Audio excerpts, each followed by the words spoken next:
I don't think you're better than you were last season. But I don't think it's been an improvement. I know a lot, Saka got injured. When did he get injured? He's been out for, 2 months? Yeah, so Best part back of 2 end of the months? year? End of December. End of December. End of It was before the December. January window. I thought you were better last season.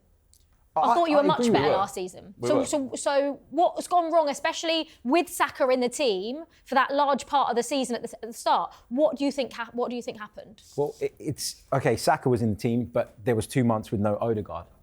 I think that you can explain the drop-off in the attack. I think Trossard's had not a great season in comparison to where he was. I think Martinelli, you can say the same. Even if we're looking at the goals, because goals have been the problem, it's not necessarily at the other end of the pitch. Even Declan Rice, you look at what he contributed last season versus this season, it's not been the same. I think we've been unlucky in that there's been a collective drop-off in form around the number of players, but also those injuries, the red cards, in games we were in control in. They've turned games. But it's true. You can't deny it. You can't deny it. But can I also add to that? If going down to 10 men wasn't a disadvantage, we wouldn't send players off. But can I add? I think the Premier League quality this season is pretty damn poor. It's awful. I'm saying Liverpool are going to win this at Cantor. I don't think Liverpool They haven't been great. that good, no. And I think this is the season that Arsenal will look back on. If you don't win it well, you're not going to win it this year, but in the coming years, and you see Man United come back stronger, Chelsea come back stronger, City, Liverpool strength. I feel this is one that's got away. I really do, because the fact that Chelsea, and I watched Liverpool play yesterday in the Carabao Cup final, the best side in the country. I watched Arsenal and Chelsea, the second and fourth best side in the country. Let me tell you, there weren't a performance among any of those three sides. That is not of the level that I think. Now, Liverpool have definitely dipped. We've seen that. They've gone out of the Champions League. Some of the performances against Southampton first half stunk. Performance against PSG away. Yesterday against Newcastle. I think the quality is poor, and I think there will be a reflection of Arsenal fans looking back, feeling that was the year. We waited for City, the drop-off. It happened, and we never took advantage. And I tipped you to win it this year.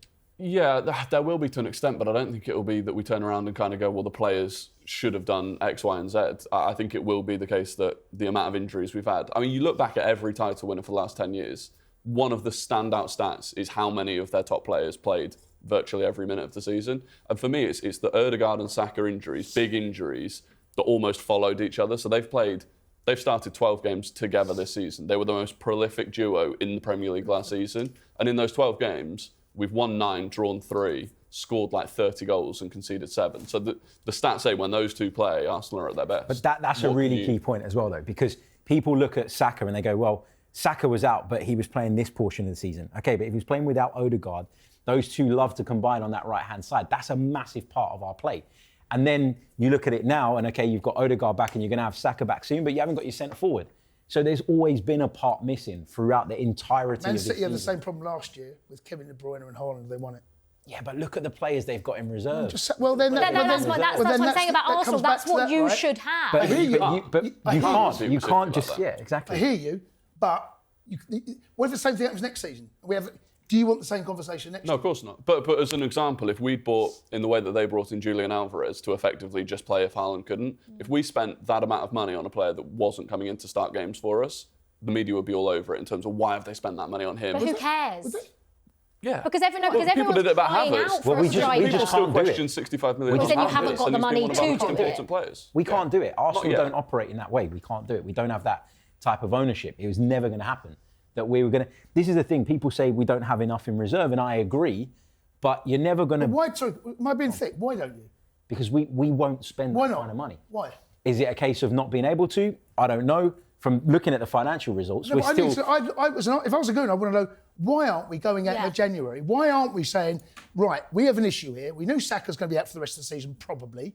What? I need to know the answer why. I agree with you on the January thing. And I said it earlier on. For me, January was an opportunity to put right what we didn't do in the summer.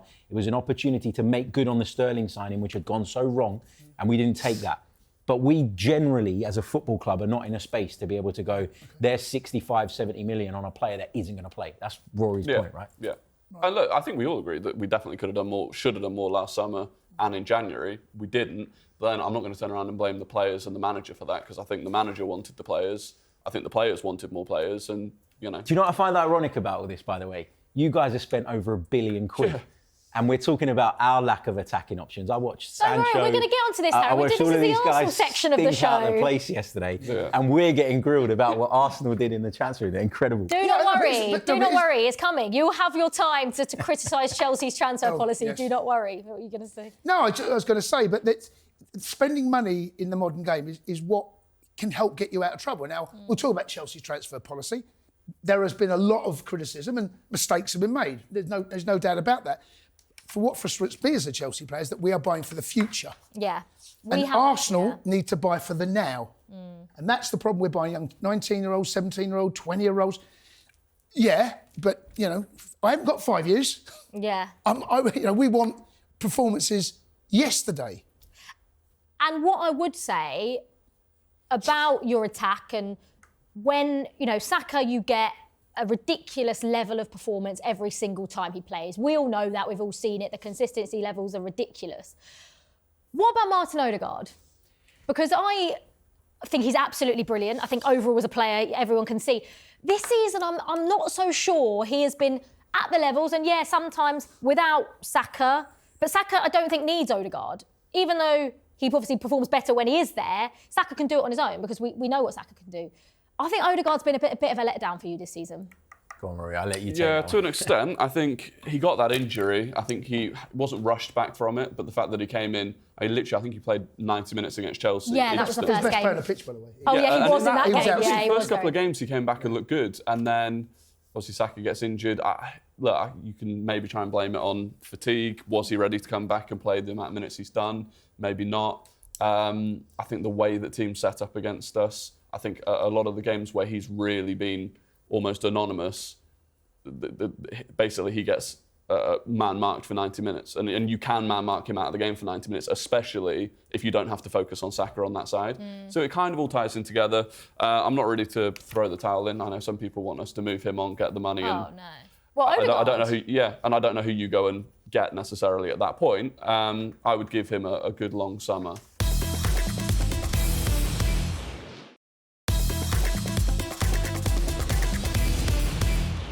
I mean, before we get on to Chelsea then, I just want to touch on, in the summer, is a number 9 Arsenal's priority? And if it's Alexander Isak, I might just run out of this building crying, because I do not want Alexander Isak going anywhere near that Arsenal side, because I think he would be perfect. And I think you should break every single record you've broken to go and get him, even though that's the last thing I want.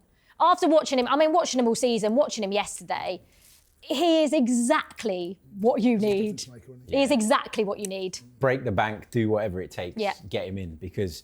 What is breaking the bank then for Arsenal? I mean, we've got 100 million with Declan, right? 130. Would you pay 130 for Alexander Isak? Yeah, but I don't think Arsenal will. I really don't think we're going to get I against would. them. We can. Shall we do it? You probably Jace? could, yeah. we'd He's not 19. We'd be damn. Yeah, he's too old. You won't want to give him a 9-year contract. They might not we fit. will. No, we Oh, we would, will. yeah. Remember that. Yeah, he's. I'd pay up to 150 if it were me. No, it's not my money. Yeah. Yeah, absolutely. But Found out it was 200 million. Wouldn't bother you, would it? No. I think we end up with Sesko. That's my gut feeling, is the club really, really like Benjamin Sesko, and we end up with him. I think we almost need Newcastle to miss out on Champions League Yeah. qualification, because we need not only the player to be maybe looking at Newcastle and saying, I've won a trophy with them, which is history made, but where else can I go with Newcastle United, with all due respect to them? Them not being in the Champions League impacts them financially. Yeah. And of course, they're going to have to start to move players on if they're going to get free of these FFP rules and start progressing as a club themselves. So I think we've got to at least ask the question. We've got to try. I mean, if he stays at Newcastle, fair play. But whoever gets him, whenever he moves on, that is a coup for anyone. I love Alexander Isak.